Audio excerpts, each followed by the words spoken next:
Hello everybody, and welcome to 3Dsurvey tutorials. In this video, I will show you how to use the snapper settings used in CAD. Snapper settings control where points, endpoints and center points will be snapped on when drawing a line, point or a circle. First of all, when looking at snapper settings, you will see two large buttons. The first one says Point Snapper and the second one says Interpolate Points. For now, let's leave the second and focus on the regular point snapper. Under the button you will see 6 other buttons which determine where our point will be snapped on. The first one is Point. To use it, we must have our point cloud activated in the back so we can snap the point to any point in the point cloud.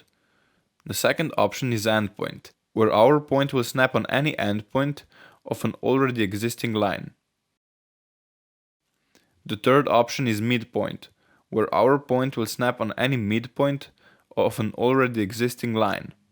The fourth option is called Nearest, where our point will snap on any point on the already existing line. The fifth option is called Center, where our point will snap onto any center of an already existing circle. The last option is called Triangle, where our point will snap onto any point on the surface of our 3D mesh.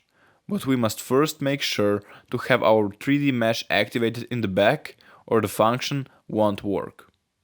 We can have more than one of these options turned on, but if we know exactly where we want our point to be, it might be easier to only choose the one we need. For example, when drawing a regular line, I would only have point and triangle options activated, and maybe also the endpoint option in case I was making a closed line.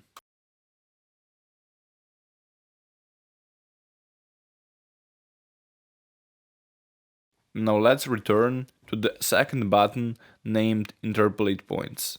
We use it to surpass the problems caused by the large noise of the point cloud. When clicking on the button, you will see a blue circle appear, which can be made larger or smaller by using the slider below the Interpolate Points button. This feature will take all the points contained in that circle, calculate their average height and place it at the intersection of the cross. It is very useful when, for example, we are marking macadam roads. When using the Interpolate feature, all the other snapping options work the same as before. That is all for this tutorial. Thank you and see you next time.